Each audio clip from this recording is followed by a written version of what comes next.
2년 전 일본 후쿠시마 원전 사고는 세계인들의 가슴에 큰 충격을 주었고 그리고 끔찍한 기억으로 남아 있습니다.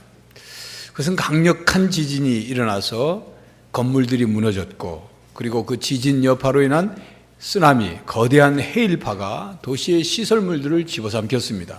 그리고 원전의 주요 시설을 파괴해서 엄청난 재난을 가져왔죠. 이 사건으로 우리나라도 지진으로부터 자유로울 수 없다는 각성에 따라서 건축물을 지을 때마다 내진 설계 기준을 재검토해야 된다는 목소리가 높아졌습니다. 내진 설계란 지진이 일어나서 지진이 흔드는 지진파가 전달이 되면 건물이나 교량의 기초가 무너지지 않도록 견고하게 튼튼하게 지어야 된다. 그런 기준입니다. 우리나라의 내진 설계 기준이 낮게 책정됐던 것은 그동안 강력한 지진이 없었기 때문이죠. 만약 우리나라에 일본에서 일어났던 지진처럼 그와 같은 강력한 지진이 일어나면 우리나라 건물 60%가 다 무너진다는 거죠. 서울 기준으로 볼 때 서울의 그 밀집한 빌딩들과 주요 시설들, 병원, 은행 모든 중요한 시설이 서울에 밀집되어 있기 때문에 서울의 지진이라면 서울의 문제만이 아니라 우리 대한민국이 마비된다는 겁니다.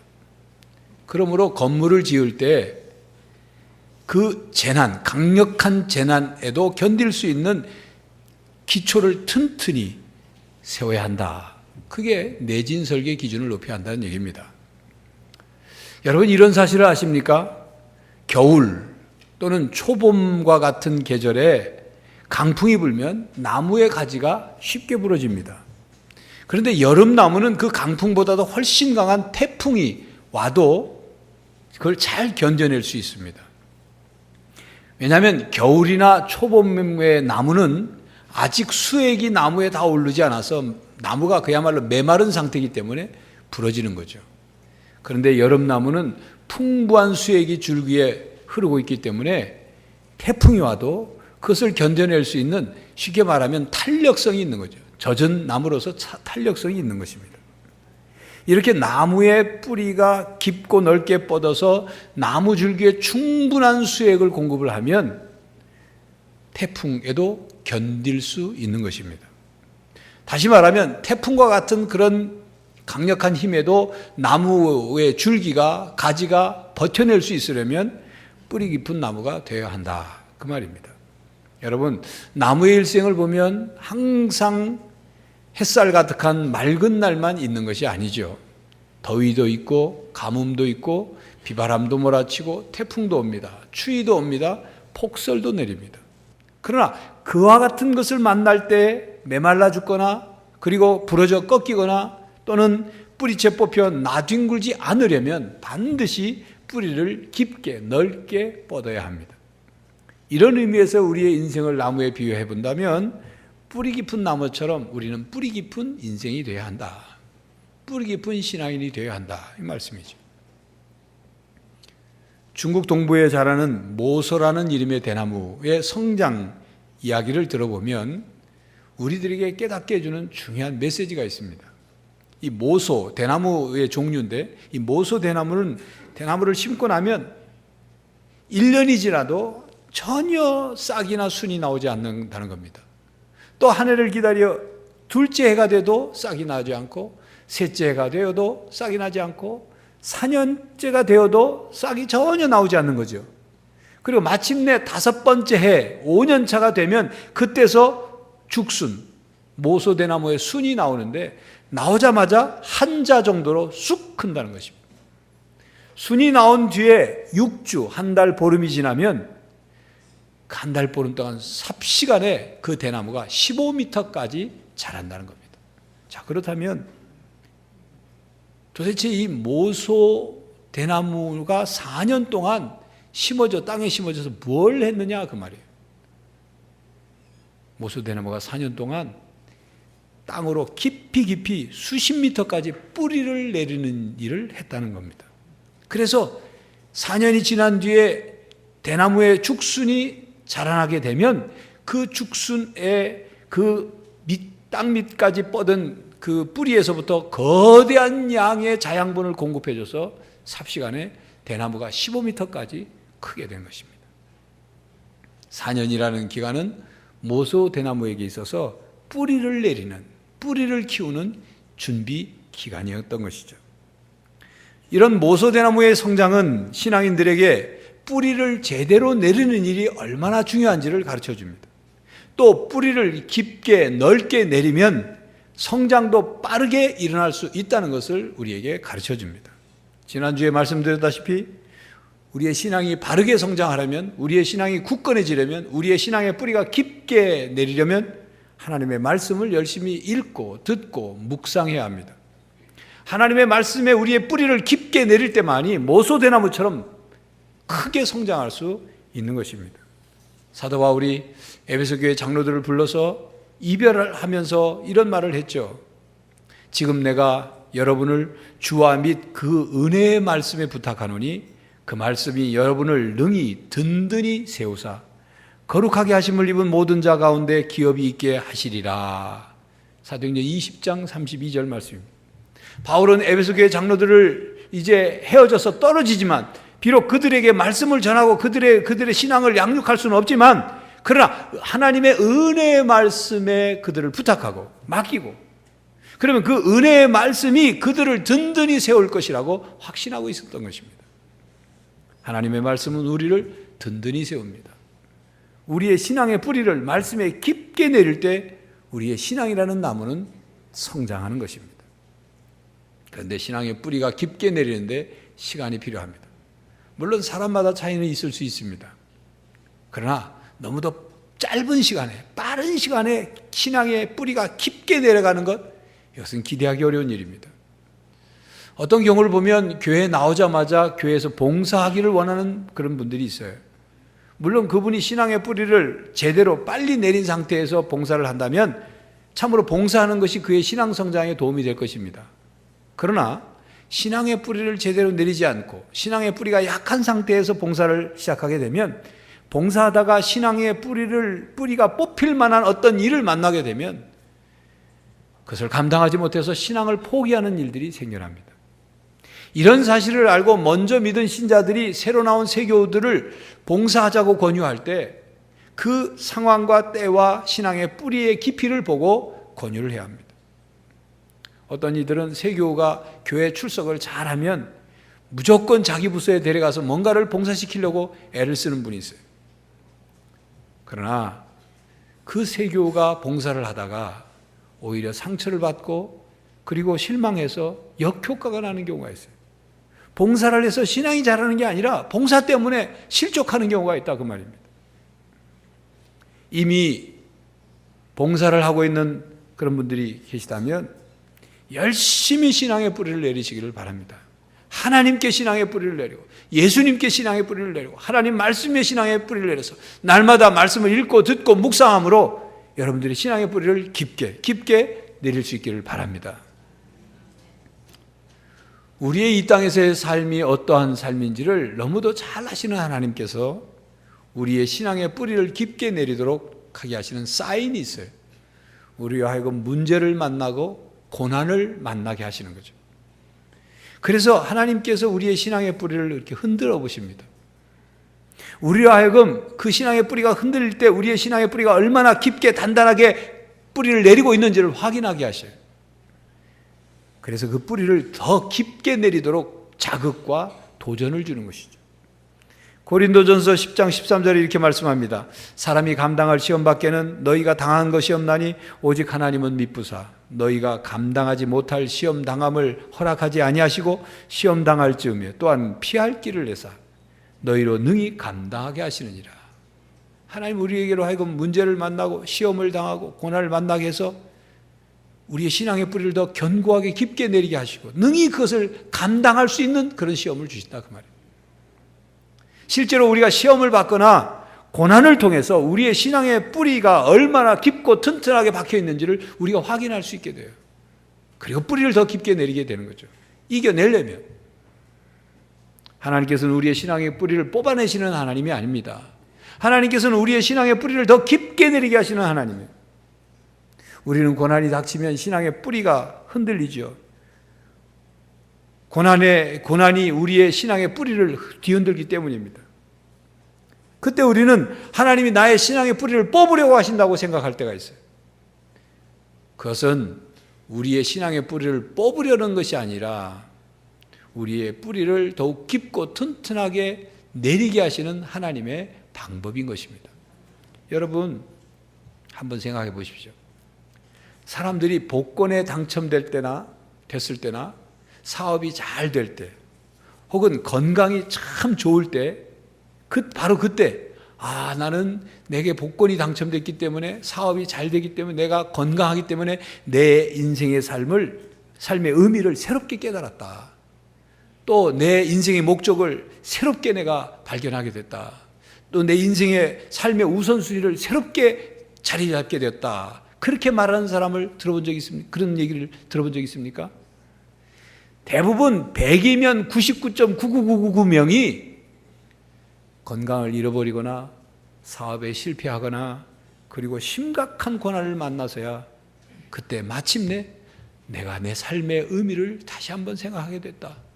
내 삶의 목적을 다시 한번 바로잡게 되었다. 내 삶의 그동안 우선순위를, 무엇이 소중하고 무엇이 소중하지 못한지를 이제서야 깨닫게 되었다. 나는 그래서 새로운 인생을 살게 되었다. 나는 그래서 하나님과 나와의 관계가 더 회복이 되고 더 깊어지게 되었다. 그렇게 말하지 않습니까? 고난은 우리의 삶의 뿌리를 깊게 내리게 합니다. 고난은 우리의 삶을 포맷하게 하고 리모델링하게 합니다. 그렇기 때문에 질병에 걸리거나 고난을 당할 때는 우리의 신앙의 뿌리를 깊게 내려야 하는 바로 그때입니다. 그때를 놓치면 그 다음에 닥치는 고난의 강풍에 의해서 신앙의 뿌리가 뽑히는 거예요. 그때 뿌리를 깊게 내리지 못하면. 신앙의 뿌리가 뽑히면 어떻게 됩니까? 메마르죠. 나무는 죽지요. 끝나는 겁니다. 그러나 그것을 깨닫고 뿌리를 깊게 넓게 뻗으면, 그래서 뿌리를 더 튼튼하게 땅에 박으면 열매를 맺게 되는 거죠. 하나님의 복을 받아 누리게 되는 것입니다. 고난을 이겨낸 후에 더욱 성장하고 성숙해지는 자신을 발견하게 되는 것입니다. 숲에서 나무를 베는 벌목꾼들은 나무를 잘라서 그 나무테를 보면, 나무의 나이테를 보면 그 나무의 일생을 훤히 알 수 있다고 합니다. 그렇죠. 뭐 하는 일이 나무 베는 일이니까. 한 번은 100년 가까이 자란 나무를 베고 나서 그 나무테를 봤는데, 나무의 그 나무의 수명을 반영하듯이 상당히 많더라는 거죠. 그런데 그 상당히 많은 나무테 중에 독특한 부분이 있었는데, 중간 부분에 아주 나무 나이테가 가깝고 짙은 색깔로 5줄이 가 있더라는 거죠. 한 벌목꾼이 아주 그 조밀하게 나 있는 5개의 나이테를 보면서 이렇게 얘기했습니다. 이 나무는 바로 이때 큰 가뭄을 만났다. 한 5년 동안 극심한 가뭄을 만나서 이때 이 나무가 자라지 못한 거다. 그러자 또 다른 벌목꾼이 그 말을 받아서 말했다. 맞네, 자네 말이 맞네. 이 나무는 그때 5년간 가뭄 때문에 자라지 못했지. 그런데 그 가뭄 때 이 나무는 뿌리를 더 아래로 깊게 넓게 뻗었기 때문에 그 다음에는 나무가 이렇게 크게 자랄 수 있었던 거야. 그렇게 말하다는 것입니다. 여러분, 고난을 이겨내고 나면 고난 전의 모습과는 분명히 다릅니다. 고난 후에 성장이 이루어지는 것입니다. 사람들은 고난을 만났을 때 이 또한 지나가리라, 이런 말을 되새기며 고난의 시간이 지나가기를, 고난의 시간을 견뎌내기를 원합니다.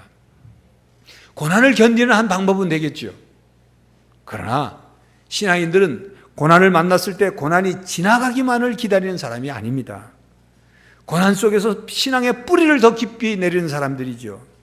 하나님께서 우리에게 고난을 허락해 주시는 목적은 고난을 견디는 것만이 아니라 고난을 통해서 더욱 신앙의 뿌리를 깊게 넓게 뻗기를 원하는 거예요. 그래서 더욱 성숙해지기를 바라는 것이죠. 그래서 우리가 고난의 유익을 풍성히 누리기를 원하십니다. 우리가 고난을 견디는 차원을 넘어서서 고난 속에서 영적인 은혜를 받아 누리기를 원하시는 거예요. 영적인 복을 누리기를 원하시는 것입니다. 더욱 온전한 신앙인이 되기를 원하시는 것입니다. 여러분, 영어 속담에 고통 없이는 얻는 것이 없다. No pains, no gains. 고통 없이 진주 없고, 광야 없이 약속의 땅 없고, 그리고 깨어짐 없이 온전해지는 없는 것입니다. 오늘 본문 말씀, 그러므로 너희가 그리스도 예수를 주로 받았으니 그 안에서 행하되 그 안에 뿌리를 박으며 세움을 받아 교훈을 받은 대로 믿음에 굳게 서서 감사함을 넘치게 하라. 이 말씀은 우리가 예수님 안에 뿌리를 박아서, 뿌리를 깊게 내려서 하나님의 말씀으로 더욱더 굳게 자라서 고난과 그 어떤 어려움이 와도 믿음을 굳게 지키고 감사함을 넘치게 하라. 감사하며 살라, 그 말이죠. 사도 바울이 그렇게 살았어요. 골로새 교회에 이렇게 권면하는 사도 바울이 그렇게 살았습니다. 사도 바울이 고린도후서 12장에 그 내용을 고백합니다. 사도 바울이 자신의 육체의 가시, 즉 질병이 있었어요. 이 질병을 하나님께 낫게 해달라고 기도를 했습니다. 사도 바울이 생각할 때 이 질병은 복음 전파에 아무 도움이 안 되고 오히려 장애물이 된다는 생각을 했겠죠. 하나님께 고쳐달라고 기도를 했습니다. 한 번도 아니고 3번씩이나 기도를 했습니다. 사실 사도 바울은 자신이 병든 자를 위해서 기도하고 안수하면 그들이 나았죠. 귀신들이 쫓겨나갔죠. 그런데 자신의 질병을 자신이 어떻게 할 수가 없었어요.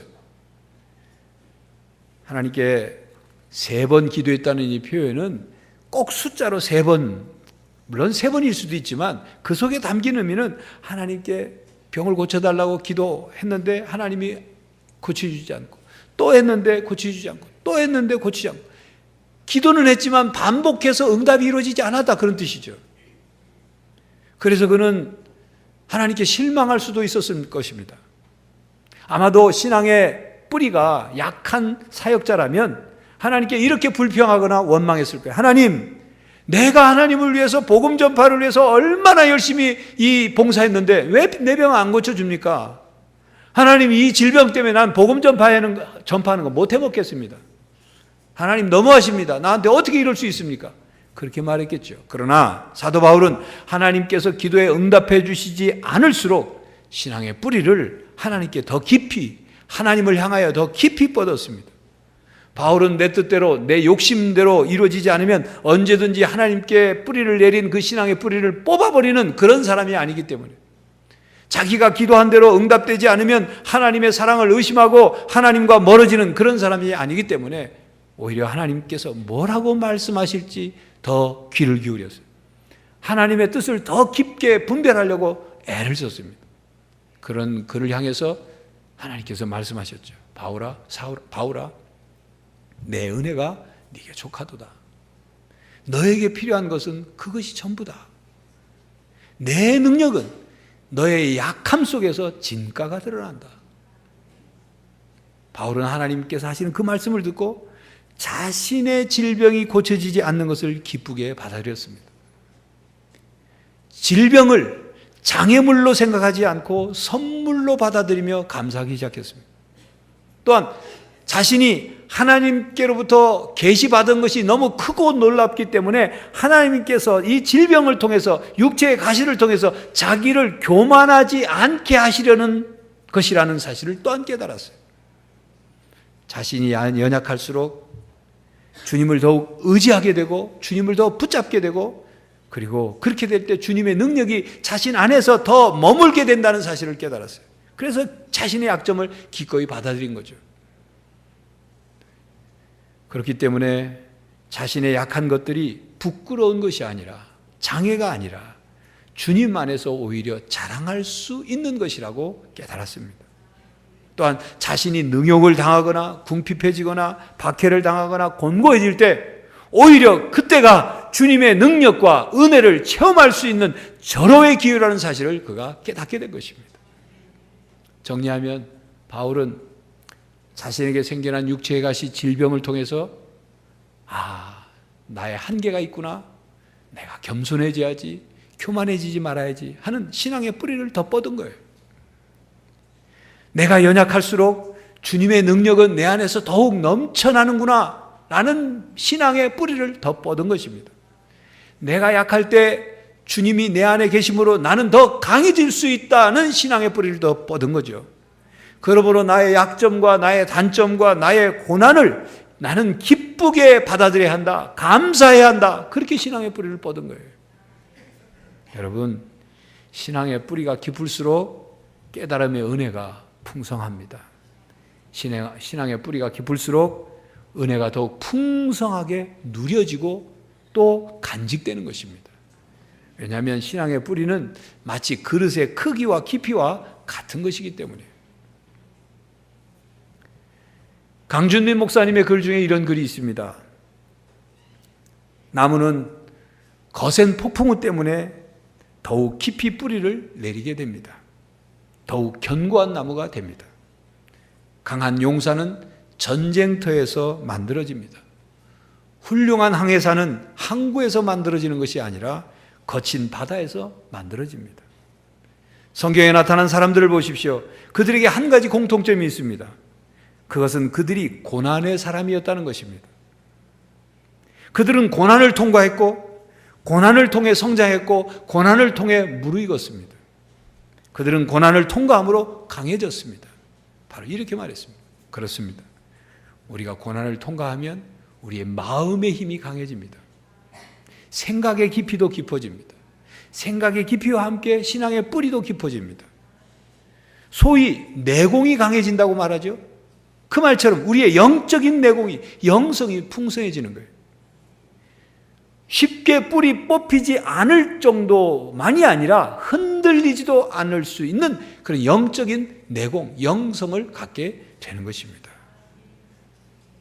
여러분들이 신앙의 뿌리를 깊게 내려서 이런 영성이 여러분들에게 있기를 간절히 바랍니다. 창립 60주년을 맞는 우리 교회가 뿌리 깊은 교회가 될 수 있기를 간절히 바랍니다. 여러분, 뿌리 깊은 교회라는 어떤 교회일까요? 각자의 신앙의 뿌리가 깊으면 뿌리 깊은 교회라고 말할 수 있을까요? 여러분, 미국 캘리포니아에 레이우드라는 참나무가 있습니다. 이 참나무는 수령이 2000년 내지 3000년 됐다고 추측을 합니다. 높이가 100m고 둘레가 8 내지 9m 정도 되는 아주 큰 나무. 그런데 어떻게 이 큰 나무가 수천 년 동안 크면 클수록 비바람, 태풍이 더 크게 부딪힐 텐데 어떻게 이렇게 버티고 살아왔을 수가 있을까 하고 연구를 하던 중 그 나무의 밑을 파보니까 중요한 사실을 발견하게 된 거예요. 이 덩치 큰 레이우드 참나무가 뿌리를 깊이 받고 다른 나무들과 뿌리를 서로 연결하여 있었다는 거죠. 그 까닭에 여러 가지 기상 변화에도 태풍에도 혼자서 그 태풍을 버틴 것이 아니라 다른 나무 뿌리와 함께 엉켜져서 그 힘을 같이 도움을 받아서 버텨냈다, 그 말입니다. 여러분, 신앙생활도 이와 같습니다. 자기 혼자서는 유혹과 시련에 부딪힐 때 넘어질 수밖에 없습니다. 그러나 교회라는 공동체를 통해서 함께 살아갈 때 그리스도인들은 모든 환난을 극복할 수 있는 것입니다. 우리는 그리스도 안에서 서로 버팀목이 되어주면서 함께 성장해야 하는 그리스도의 몸의 지체들이기 때문입니다. 여러분, 우리 교회는 어떨까요? 여러분들을 나무 한 그루 한 그루 위에 비유한다면 우리 교회에 비바람이 닥치고 태풍이 닥치면 서로 뿌리가 연결이 되어서 서로 버팀목이 되어주고 있는 그런 교회일까요? 아니면 함께 뿌리에 연결하고 있다가 나까지 쓰러지겠지 하고 그 뿌리를 빼버리는, 그래서 따로 국밥처럼 되고 있는 교회일까요? 여러분, 서로 험담이나 하고 서로 시기하고 중상모략한다면 그리스도의 한 몸이라고 말할 수 없겠죠. 서로 영적인 도움을 줘야 합니다. 서로 고난을 이겨내고 마침내 성숙해질 수 있도록 도와줘야 합니다. 누군가 나를 위해 기도하고 있지, 그런 믿음이 드는 교회가 돼야 돼요. 내가 지금 힘들고 어렵고 아프고 고통스럽지만 분명히 다른 성도들이 나를 위해 기도하고 있으니 나는 힘을 내야 해. 믿음으로 일어서야 해. 나를 위해 중보하는 중보자들이, 중보기도하는 사람들이 있어. 이런 마음의 확신이 갖는, 그래서 다시 힘을 내고 서로의 신앙의 뿌리가 연결이 되어서 서로 버팀목이 되어주는 그런 교회가 바로 뿌리 깊은 교회인 것입니다. 여러분, 사도행전 8장과 9장에 보면 초대교회에 큰 박해가 왔죠. 그래서 스데반 집사님이 순교했습니다. 예루살렘에 큰 박해가 오자 사도들 외에 다른 신자들은 다 유대 땅, 사마리아 땅으로 뿔뿔이 흩어졌어요. 그러나 그들이 뿔뿔이 흩어졌지만 신앙은 물러서거나 그리고 굴복하지는 않았습니다. 그들이 흩어진 곳에서 복음을 전했어요. 어디까지 복음이 전해졌냐 하면 지금 시리아의 다마스커스, 다메섹까지도 복음이 전해졌어요. 믿는 사람들이 많았어요. 그 소식을 들은 사울이 다메섹으로 공문을 만들어가지고 그들을 잡으려고 가죠. 가다가 다메섹으로 가다가 빛으로 나타나신 예수님을 만납니다. 사울아 사울아 어찌하여 나를 핍박하느냐. 그 예수님을 만나자 사울은 이제 박해자 핍박자에서 복음을 전하는 자로 180도 회심해서 바뀌어집니다. 그리고 다메섹으로 들어갔어요. 다메섹에서 이 사울이 예수 그리스도는 하나님의 아들이십니다, 그리스도입니다 라고 막 전하니까 그곳에 있는 예수 믿는 사람들이 놀래가지고 의심의 눈초리를 거둘 수가 없었던 거죠. 진짜일까? 저 사람이 혹시 함정을 파는 건 아닐까? 그런데 다른 제자들이 이제 그 사울과의 교제를 통해서 그가 진심으로 회개한 것을 알게 되고 그리고 그곳에 있던 유대인들이 이 사울 때문에 당혹하게 되었습니다. 그 유대인들이 사울을 죽이려고 모의하는 소식을 듣자 예수님의 다른 제자들이 사울을 바구니에 담아가지고 성 바깥으로 몰래 피신시키죠. 그래서 피신한 사울이 예루살렘으로 옵니다. 예루살렘에 와서도 또 복음을 전하지만 많은 다른 예수님의 제자들이 그 사울을 경계하죠. 그때 바나바라는 인물이 나타나서 이 사울의 모든 체험을 듣고 그 사울을 자기가 다른 제자들에게 소개합니다. 신뢰관계를 회복시켜주죠. 그리고 역시 사울은 힘있게 복음을 전합니다. 그러자 헬라파 유대인들이 다시 사울을 죽이려고 모의를 합니다. 그 소식을 아는 제자들은 다시 사울을 그의 고향 다소로 몰래 또 보냅니다. 이렇게 초대교회는 많은 위협과 박해와 어려움과 고난들이 있었지만 그때마다 성도들이 서로를 돕고 서로 의지하고 서로 격려하고 믿음으로 하나가 됐어요. 그러자 성령 하나님이 그 성도들을 위로해 주셨다. 성경 기록합니다. 사도행전 9장 31절에 그리하여 온 유대와 갈릴리와 사마리아 교회가 평안하여 든든히 서가고 주를 경외함과 성령의 위로로 진행하여 수가 더 많아지니라. 9장 31절은 앞에 많은 초대교회의 박해와 고난과 어려움과 복잡다단한 일들 속에서도 교회가 든든히 서가게 됐다. 그 말이에요. 왜요? 성도들이 서로 그 신앙의 뿌리가 서로 연결이 되어서 버팀목이 되주니까, 도와주니까. 우리 교회가 성도들의 신앙의 깊은 뿌리가 서로 연결이 되어서 서로를 든든히 세워주는 뿌리 깊은 교회가 될 수 있기를 간절히 바랍니다.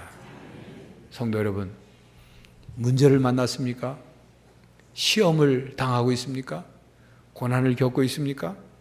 하나님께서 여러분에게 침묵하고 계시는 것 같습니까? 하나님께서 여러분의 기도에 응답해 주시지 않습니까? 힘이 들수록, 환경이 어려울수록, 사람으로 인하여 괴롭고 괴로움을 겪을수록 신앙의 뿌리를 더욱 깊이 내리시기를 바랍니다. 하나님께 더욱 깊이 내리시기를 바랍니다. 하나님 말씀 위에 뿌리를 깊게 내리시기를 바랍니다. 그래서 우리 모두 신앙의 뿌리를 깊게 내려서 그 뿌리가 서로 연결이 되어서 뿌리 깊은 나무가 되어서 이 험하고 어지러운 세상 가운데 승리하는 삶을 살고 그 어떤 고난과 어려움이 닥쳐도 서로 돕고 서로 기도하고 서로 격려함으로 능히 그것을 이겨내는 뿌리 깊은 교회가 되기를 간절히 바랍니다. 기도하겠습니다. 하나님, 참으로 부족하고 연약한 저희들의 신앙의 뿌리가 더욱 깊이 내리기를 원합니다. 하나님께, 하나님 말씀 위에 뿌리를 내리기를 원합니다. 우리의 삶에 더위가, 가뭄이, 비바람이, 태풍이, 추위가, 폭설이 내릴지라도 능히 그것을 이겨낼 수 있는 깊은 신앙의 뿌리를 내리게 하여 주시옵소서. 그리하여서 그 신앙의 뿌리를 통하여 하나님의 영적인 은혜와 하나님의 말씀과 그리고 성령의 능력을 공급받아 능히 그것을 이겨내게 하여 주시옵시고, 또한 사랑하는 성도들이 서로 그 뿌리가 연결이 되어 서로의 어려움을 돕고 고난을 이겨내도록 버팀목이 되어주고 위로하고 격려함으로 믿음으로 하나됨으로 우리 교회가 뿌리 깊은 교회가 되게 하여 주시옵소서. 예수 그리스도의 이름으로 기도하옵나이다. 아멘.